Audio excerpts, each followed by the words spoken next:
Hello there. What's going on, guys? Welcome back to the channel. It is your boy Elie Moses, your 22-year-old law and film student. He from Sydney, Australia, shooting his shot, baby.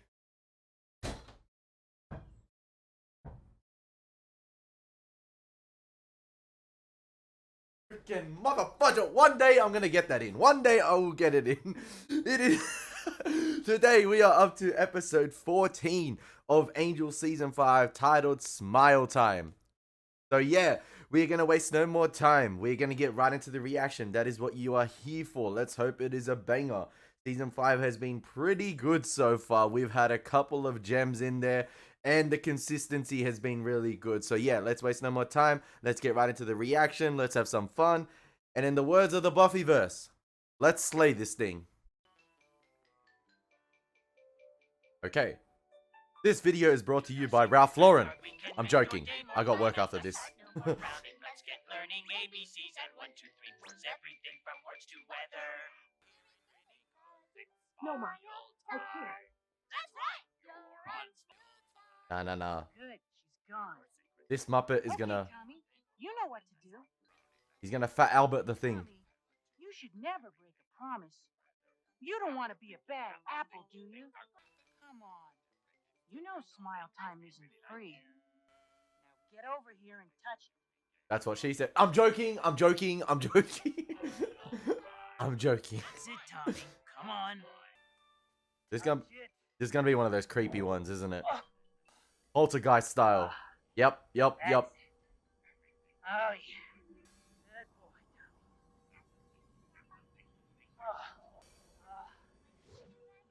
Tommy. Hey, Tommy, Grammy's gonna be here in a few hours. Listen, I don't want you watching the crap all day long. Oh my gosh. You know what? I was gonna actually watch last year's movie Smile for the first time soon. I guess this is gonna prep me for that because, yeah, that little Muppet in the TV was moaning as Tommy was touching the TV. What the heck? What the heck? Oh. Mini epidemic here in LA. 11 children between the ages of 5 and 8 hospitalized due to collapse over the last 3 weeks. None of them have woken up. Shaking my head. Under the assumption that this thing is mystical in nature. Right. That's not right, man. Could be the Joker from the comic book. You know what? I'd rather it is the Joker than some creepy Muppets. I know Valentine's was last week, but I didn't take the discount on the card. We talked about this. I was thinking maybe we could talk about it again. This guy I'm sorry, Knox. is You persistent. have work to do. I do. Kind of feel bad for him, man. He got turned down like that, but still. Why does she look familiar? Hey, back for the Wolfram and Hart bed and breakfast. Full moon cycle starts tonight in Oh, 38 minutes. the actually. werewolf girl It's tonight getting out of the house. from episode Haven't 2. told your sister yet, huh? Not the sort of thing that's easy to jump to in conversation. Oh, by the way, Jill, I've been a werewolf for 4 months. Hey there, Nina. We've got your suite ready. It's okay, Harmony. I'll take her. Hey, it's refreshing her to see you again. Harmony, you get a receipt from the county clerk on that filing I did for the Wayburn case? I don't know, coming here. There's always something interesting going on. Not wrong. And getting to see you. Hey. Looking forward to that. You. All month, actually. Woo! I should probably close the cage. Get in the cage. Oh. Insurance thing. Anyway, I was thinking, what are you doing for breakfast tomorrow? Oh, you know, drinking blood. Right. Come on. See ya. Read the site. Angel, if you can sleep with Eve, I don't care if it was under the spell of Lorne, if you can date a Slayer, if you can date Darla for over 100 years, come on, man, this girl has good intentions. This ain't cruel intentions with Sarah Michelle Gellar. She's fine. She good. Nina is good. Come on, man. She asked me to breakfast. Breakfast? Well, of course, I ignored it completely, changed the subject, and locked her in a cage. Sorry, what? Wes, it wasn't just breakfast. You know, it was breakfast. We had this very good, very platonic thing going on, and then all of a sudden, out of the blue. Are you blind? Angel, there are things called signals. Odorless, yes. Invisible, certainly. But unmistakable. Thank you. Like the one she's been casting your way for months. No, I would have noticed. This isn't just from me. This comes from people who know. This comes from the ladies. The ladies. Fred, Harmony, the girls in transcription. As Harmony put it, why else would a chick who's coming to spend 3 nights in a jail cell dressed like it's her first date? Oh, God. The ladies are right. Nina's down there right now, turning into a werewolf and liking me. I have no time for that kind of... I have no right. I mean, look, we all know what happens if... Perfect happiness? Receive a moment of perfect happiness? I turn back into Angelus, and we don't want that. What? 99.999 ad infinitum percent of the best relationships in the recorded history of the world have had to make do with acceptable happiness. Look. Hiding behind your gypsy curse when there's a beautiful, engaging, all right, occasionally hirsute young woman who actually wants you? Wes, it's not going to happen. Why? Because I'm not that guy. That guy is charming and funny and emotionally useful. I'm the guy in the dark corner with the blood habit and the 200 years of psychic baggage. Get over it. Why are you yelling at me? Because, Angel, I feel like the girl problems right here between Wes and Angel are boiling up. And Wes is sort of speaking about his problems here with Fred. And he's just like, Angel, you've got a girl that actually wants you and desires you. Go for it. Carpe that effing diem, bro. Just like seize the day. Like, what are you doing?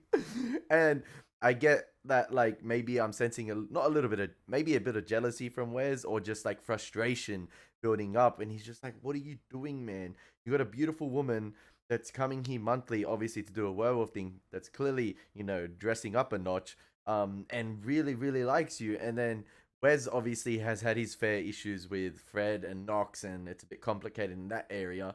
So I guess he's just, yeah, trying to make Angel seize his opportunity. if there's a woman out there who you find truly attractive, who you think about, let's say, most of the time, who represents even part of what you think makes the world worth fighting for, and who doesn't view you as an entirely sexless shoulder to lean on, you have to do something about it. Go for it. What are we talking about here? Fred. Hey guys, I think I have a case. Thank God. Children's epidemic. 7 kids comatose, each with the semi-rictus of the facial muscles. But I'd still like to get a handle on the pathology. Good. I'll follow up on this lead. I'll need to clear my schedule. These kids need help. Any excuse. Wow, you really jumped on that one. Yes, he's a bit jumpy. He's realized Nina has feelings for him. Well, took long enough. He can be rather dense. By the way, my car is in the shop again, and I was thinking Of course. maybe you and we could. Hey, Yes, Miss Burkle needs a driver to take her home tonight. That's right. 511 Windward Circle. shaking my head. Oh, the signals are there, Hefe. Loud and clear. Nina definitely wants a piece of angel cake. Hey, 7 to 7:30? Yeah. That'd be funny. You know, if it wasn't. What? A real popular kid show at the SoCal Regional Market. The right demographic. What's it called? Smile time. Oh my gosh. That photo keeps showing up again. Hey, I like the dialogue we had between Wesley and Angel right there about, you know, conversing about, you know, girl problems. It's something I guess we haven't had in a while in the Angel show because they're so preoccupied with work. It was just a heart-to-heart conversation, you know, about chasing the right girl in life. And it's just like, because every other conversation I've seen them lately, it's all been about work, having no social life. And yeah, even it was funny enough how Wesley, you know, was talking about Angel reading the signals, and then he missed his opportunity with Fred there. If he let her talk for a little bit more, or like if he waited for a little bit longer before he got on the phone immediately and said, you know, to the, I guess, one of the drivers at Wolfram and Hart that Fred needs a lift, you know, he could have given her a lift home. But yeah, This is gonna be a funny episode. I feel like these Sesame Street motherfuckers. Like I feel like they're gonna. I don't know. Imagine arresting like a little plushie doll. It's like me arresting Bob or something for something he did. But like, bring him into Wolfram and Hart for interrogation.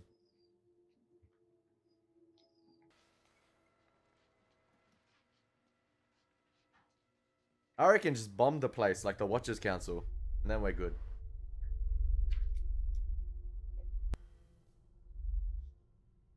That's a work health and safety hazard. How are you gonna have a gym ball just lying around in the corridor like that?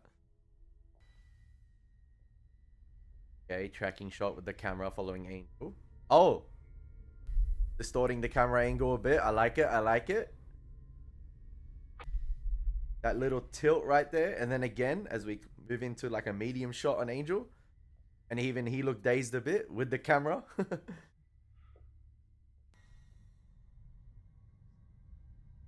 Watch these little plushy toys have like a secret lair.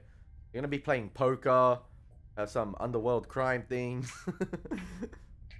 Kermit the Frog's gonna be there. Elmo, Bananas in Pajamas, Woody, Buzz. Oh no. That's not what I expected. Is Bane? Shouldn't be here. Don't jump scare me. Please don't jump scare me. Please don't jump scare me.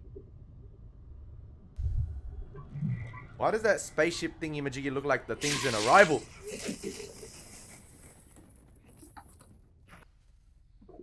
Oh no. Oh no. The Muppets Angel version. Here we go. Practical science. Fred? Listen, about the epidemic might not be mystical after all. Do you think you Knox found a systematic endocrine dysfunction common with all the children, similar to the effects of an obscure rainforest pathogen. So I put a call into the CDC. Fred! Believe me, it's mystical. Angel? You sounded weird on the phone. Is there a problem? Oh, there's a problem. This is Whoa. clever. This is clever. Angel? God, Angel, you're cute. Fred, don't. Look at the little hands. Hey, you're fired. Sorry, I am late, gang. What's with the big puppet? Angel, what happened? I'm not sure. I went over to Smile Time last night. I think their office is under some kind of spell. I could feel it trying to get at me. I shook it off, but then I met this guy with a towel over his head, and something exploded. I woke up like this. Clearly some sort of hex. Powerful warding magic. Some type of puppet cancer. I do not have puppet cancer. Come on, guys. This is a serious situation. I'm a puppet, and there are children's lives at. Hey, it's Smile Time!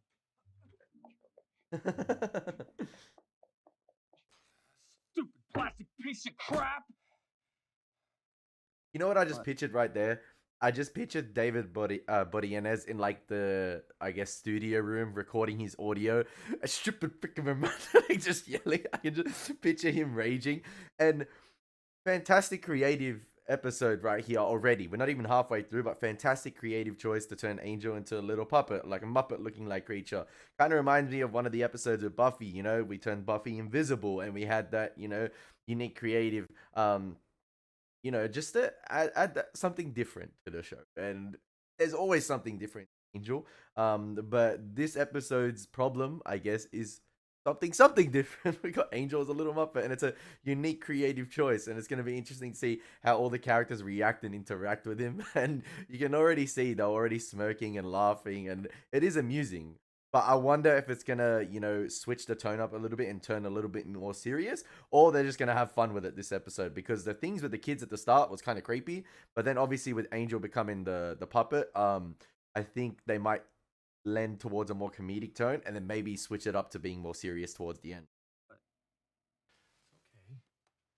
This transformation may have altered your stress response mechanism. What? He's saying that you have the proportionate excitability of a puppet your size. Hey there. And I feel just awful. What if Mr. Fish and Chips is right? Tracy, record the program that's running on channel 12 right now. Use everything. I'm gonna need a full spectrum analysis. Self-esteem is how you get it done. Self-esteem is how you get it done. Wes, put the special ops team on red alert. I want helicopters and tear gas. Angel. This is war. Angel, baby, Muppet, Pumpkin. This show's #1 in its time slot. Tykes love it all across the Southland. We can't just toss a jihad at their studio. Wow. Who runs Smile Time? Oh, that's Gregor Framkin. Yeah, real rags to riches. Started out in a garage with a couple of used couches and a glue gun. He turned it into a puppet gold mine. Classified until further notice. Okay?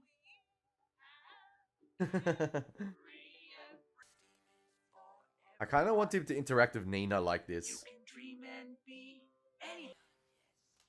Angel? Is that her? Yo, my guy yeeted his way across the room. Did you guys see that? Angel? He launched himself. My guy scored. Are you under your desk? My scored a. My guy's. Yes. My guy scored a field goal with that. Well, I can see you're It's good. busy. Listen, what I put out there last night, I don't know. If it was a problem, please. Nope, no problem. Is there a reason why you won't look at me? Because I'm under my desk. Angel. Nina, would you mind getting out of here? Man. Sorry, I guess. Come on, Angel. Aw. Hey, big guy. Need another car. Afraid this last one ended up in the drink. Spike, Look at you. just turn around and walk away. Spike, You're a bloody puppet.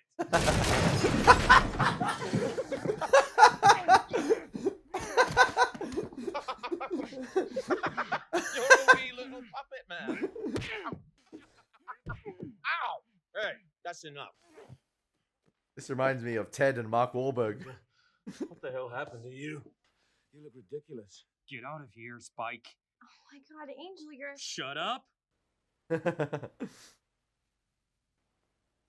I'm sorry, Well, but that cut transition between You're looking at the wee little puppet man. Spike talking and then Angel sending him through the door was absolutely hilarious.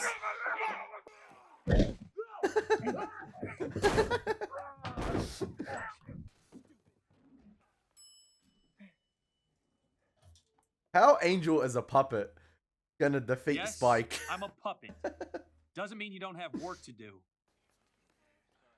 Remember how in the episode with the Mountain Dew Cup that Spike defeated Angel because, you know, he wanted it more? And now Angel completely whooped his ass as a puppet because he's that pissed off. Like, and I think Spike can't process the moment, like the situation at the moment because he's just laughing about it.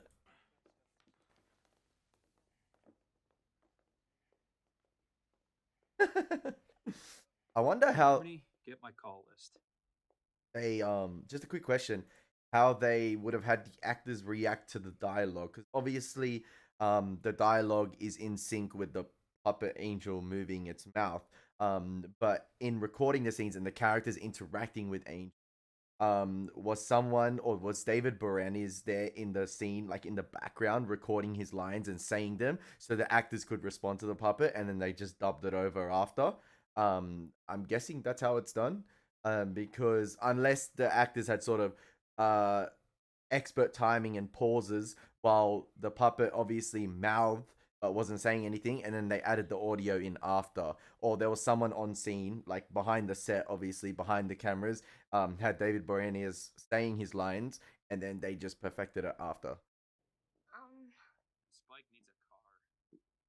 You were the puppet. Set forth in chapter 15 of the children's TV thing. Yo, You turned my boss into a freaking puppet. I disagree. Yeah, What- but what happened to Gunn's knowledge? And if your intent is to pressure me, extort money, do any of the things your firm is famous for, well, I'm afraid you're in for a fight. You bring tax exemptions to nasty corporations, acquittals to the clearly guilty. Frankly, I doubt the world wants to hear from you. True. Come on, Lauren. We're through talking to this hump of garbage. No name calling at smile time. Bad person. What happened to Gunn right there? He's usually on the ball with his references and legislative accuracies. Oh, okay. Oh, damn. That little Muppet controlling the joint. Get everybody in here. We got a problem. Get all the boys in. All the plushies. Bob, you better stay there. Which one of you short bus bastards turned the CEO of Wolfram and Hart into a puppet? What do you mean it wasn't us? Ratio's right, man. This angel cat must have been the dude that broke into the don't room last night. That's what I'm saying. He messed with the nest egg. Stupid jackass. Might as well walk into a nuclear reactor and lick the core. I mean, anything could have happened to him, to us, to... You just don't mess around with the nest egg! Well, maybe we should take the spell off a couple of workers, so they could actually see an intruder. The nest egg's already got enough power in it to keep our cloaking spells up and running, make our connections with the kiddies, even turn this angel guy into a puppet. Which is definitely gonna bite us in the ass. And we make sure our ass ain't here to bite. Ratio has perfected our little system. Tomorrow we go on the air, and instead of draining one brat's life force at a time, we can take out our whole demographic in one fell swoop. So tomorrow's gonna be a pretty big show, huh? The biggest. Because I've been working on this great new song about the difference between analogy and metaphor. Man! Are you out of your mind? We want it to be good, don't we? We eat babies live! And uphold a certain standard of quality edutainment. Screw edutainment. The life force we're pulling out of these snot-nosed kids is 100% pure innocence, dickwad! Street value that carries down in hell? Damn right we're good race. Enough to build our very own Hades. I gotta admit, I like the sound of that. After tomorrow's harvest, we're gonna torch this crap hole and blow town before the rafters fall. Someone say you could join in? Let me die. Oh, are you saying you want to talk to the hand? No, Arnold said I that. think he does. Come on, fat boy. Why don't you talk to the hand? That's savage, man. Swallow his tongue again. Like, it's all funny and things, like, when they're interacting, but then at its core, like, they're doing some really serious and sadistic like crap right there. It's just like, I'm laughing, but at the same time, it is horrifying. I cannot help and laugh at the big purple one, because when it's like honking, it kind of reminds me of Pengu. Do you guys remember the show Pengu? The penguin? Not! Oh man, this episode's hilarious, but at the same time, like I said, remember I was talking about the tonal shifts? It has that too. I feel sorry for Nina. Nina? Uh-oh. Angel? Yeah, sort of. I want to apologize about the way I treated you this morning. Look, Angel, I understand. Pretty sure you don't. You've got this whole complicated, important life going on, and the last thing you need to deal with is a crush from Monster Girl. Some charity case you were nice enough to... Nina? I loved, before Angel speaks, I love the framing right there, sort of having both Angel and Nina in frame, but the focus was on Angel in the right hand side of the frame, and Nina was out of focus as she was talking, obviously concealing himself from her, but obviously now he's revealed himself, so it's going to be interesting to see how this conversation goes. I was turned into a puppet last night. Wow.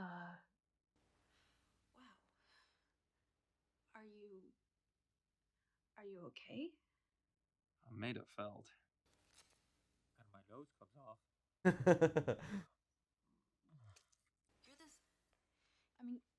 God, you're an actual hero. And I don't know, this may sound cliche coming from an art school chick, but the vampire thing's kind of sexy. It all sounds good, but that's not how I feel. I know. That's what I like about you. I wonder if there's an intention here with the framing in terms of framing both Nina and Angel behind bars right here. Obviously, we know Nina's been kept in check because of the werewolf thing, and she comes to Wolf Heart for her monthly routine. But I think the framing with Angel being behind bars is intentional in terms of his like feelings and emotions being concealed and behind bars. I'm not sure if I'm like reading into it too much, or I am actually, on the right track here with Angel sort of concealing his emotions throughout this entire season in general, and really struggling as an individual with who he is, and kept himself behind bars. Even Cordelia called him out on it, and this episode seems to be another representation of that. I spent so much time worrying about the past and the future and my very complicated life. It's been a while since I looked up and really saw what was going on around me. It's not my strong suit, but I'm working on it. I'm paying better attention to. Whoa! Oh my god! No! Nina! Bad Nina! Oh my god, that scared me, man. How are they gonna bring him back now? Does that mean he's dead, or does she want to get a little bit of Muppet action with the werewolf? Oh, okay, he's alive. My little prince. Medic! You're gonna make it, Angel. Just don't stop fighting. Doctor! Is there a Geppetto in the house? Obviously, Angel's dying, but it's got a comedic, layer to it, but still. With you in a minute. I wonder if Gunn's gonna do something to his brain here. Keep those glasses on for a full week. X-ray vision. Oh, it's the same doctor that worked on him. What's wrong with the implant you gave me? The neuropath modification is almost completely reverted. I'm losing it. The law, the languages, the strategy. Acute flowers for Algernon syndrome. Must be sheer torture. We'll fix it. Put it back. No offense, counselor, but your insurance plan wouldn't cover what I charge to wash my hands. You were given that upgrade because the senior partners wanted you to have it. And if you're losing it, well, they wanted that too. Damn. Why would they do that? You never know with them. I can't lose this. This power, these skills, they change me. Giving me meaning? And to have it taken away, it's heartbreaking. Though I do think Cliff Robertson captured the poignance of it more elegantly. I'm not going back to who I was. Has this doctor been watching Smile Time as well? See, I always have a few things going on the side. Currently, I have a lot of capital sunk into a shipment that's being held up at customs. Drugs? Goodness, no, I make my own drugs. No, just an ancient curio, a collectible I hope to turn a profit on. If I was to give you the permanent upgrade, I'd say that you'd be more than able to cut through all of my red tape problems. I don't make deals with people like you. And believe me, Charles, I don't make deals with people like you. Not the person you really are. The ignorant street muscle. The high school dropout. I would, however, love to make a deal with Charles Gunn, attorney at law.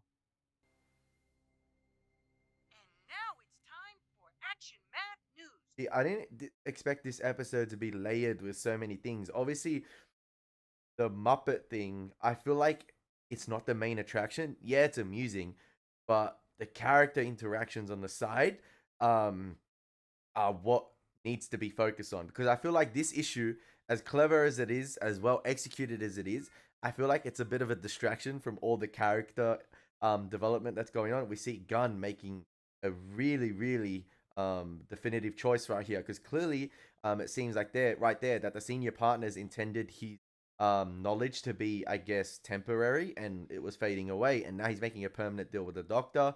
Not sure how the senior partners feel about that. That permanent deal could have, disastrous implications, whatever this guy is bringing in. And Gunn is not thinking about that. He's thinking about, his knowledge and who he wants to be. And then obviously we've had the Angel Nina problems, even the Fred and Wesley and Knox situation. Yeah, this episode's layered in a lot of things with our characters, and with this Muppet distraction here we've had, or puppet. Your Action Math experts, Horatio Hornblower and Rufus. Thank you, Polo. Our top story this morning.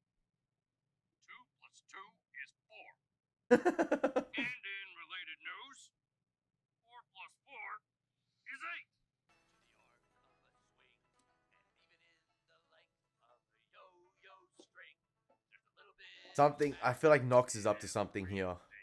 Like, that's gonna happen in the coming episodes. Not this one, but he might How's it snap. going with you and Knox? I know you were starting to. Started and stopped, actually. Yeah. We went out a few times, but I don't know. I think he's been working here too long. Plus, he doesn't make me laugh at all. I mean, he tries, but. I see. When the song is playing, it acts as a sort of cloaking spell, allowing Frampkin to address his target without being seen by the rest of his viewers. So that's how he's been hiding it. No, that's how he was hiding it. It's all in the broadcast. Some very nuanced magic, but we found it, finally. Angel, what happened? Nothing. It's not important. Doesn't matter. The object you described in that secret room is most likely a repository for the children's life force. We'll have to break the binding magic on it. Which should free those children and reverse your puppet problem. Love you guys. I'm just picturing David again in the Better get moving. studio Frampkin knows we're on to him. emoting these lines. Audience, he'll pull the trigger today for sure. Not him. Them. Gunn. Frampkin's not doing this. It's the puppets. They're demons. The show is possessed. Smile Time's ratings hit an all-time low last year. Frampkin made a deal with some devils to bring them back to #1. Dead sure. Every contract signed with the lower planes is filed in the Library of Demonic Congress. Guns back. Just gotta know where to look. These particular devils have a fairly distinctive MO. They've done this before? You seen the last few seasons of Happy Days? The point is, you want to take out Smile Time, take out the puppets.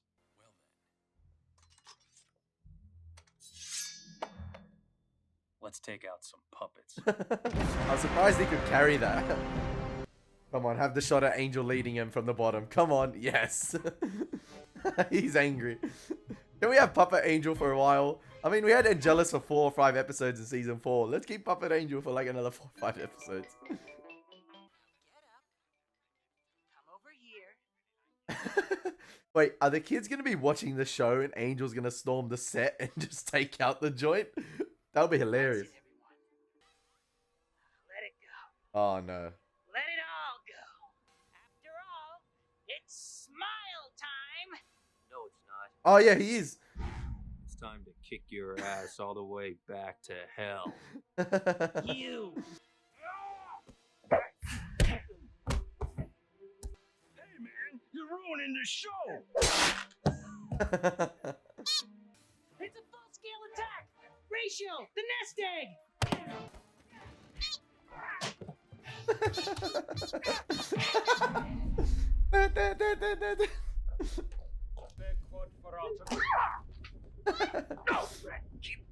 Ratio.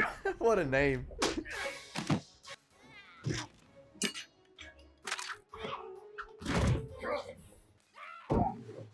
Give me those pretty eyes.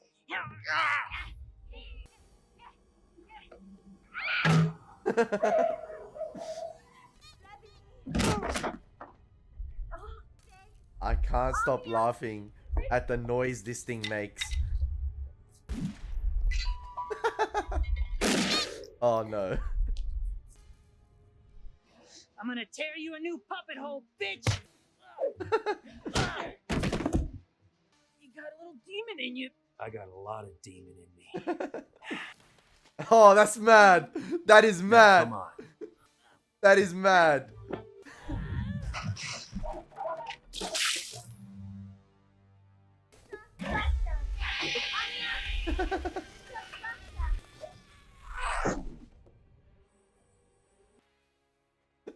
Gunn? I think I'm good.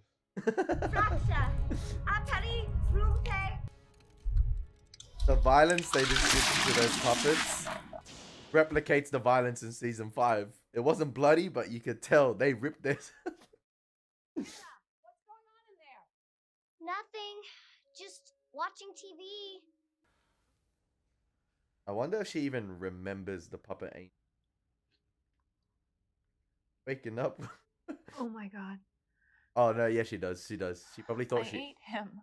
Yeah. Wow. Sorry. Takes getting used to. Tell me about it. Wes and Fred said my condition is improving, though. Yeah, 2-3 days tops. Anyway.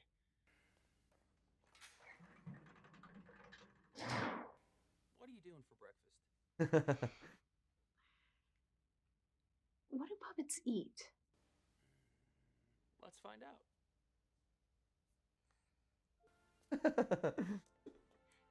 It took Angel becoming a puppet to sort his issues out with these girls. I just got off the phone. Looks like the kids are coming out of their stasis. Oh, Yay! It's smile time. I think we did some excellent work back there. And now, You better get some rest. No telling when the next crisis will strike. you're just gonna go, aren't you? He ain't letting him. Haven't you been Reading this. sensing anything lately about me? Coming from me, something might have changed. That I'm looking at you in a different. Oh, screw it. My guy telling Angel about reading the signals when he hasn't read his own. That was a signal. Okay. Is that clear enough for you? Nah, again. Not even close. Self-esteem is for everybody. Self-esteem is for everybody. Man, Gunn got done dirty with Fred. Hey, round of applause for that episode. That was creatively fantastic. Like, it's really great. Like, they picked a sort of, not like, it is a monster of the week type issue in terms of the puppets. Like, we've seen issues in terms of like demon problems before in the Buffyverse solved in one episode, but this is like, it drew flashbacks to me. The episode I think of is Buffy going invisible and how they sort of played with that episode as well. And, you know, Buffy running from memory, like running amok as she was invisible and taking out Jonathan, Warren, and Andrew at the arcade. But this tops that, in my opinion, by miles. Having Angel turn into a puppet, it was sort of this monster of the week type issue that was really unique, and really, really well done. Probably one of the better, or probably the best, if you want to say monster of the week type episode in the entire Buffyverse, in my opinion, or one of the better ones in terms of having like this puppet issue and having the characters grow because of this issue. I mean, the whole episode, I feel like the puppet thing or the monster of the week thing with the puppets was a distraction to develop our, you know, our characters, I guess, insecurities a little bit, or sort of concealed emotions. We had Angel with Nina, and he was very hesitant, wasn't able to read the signals.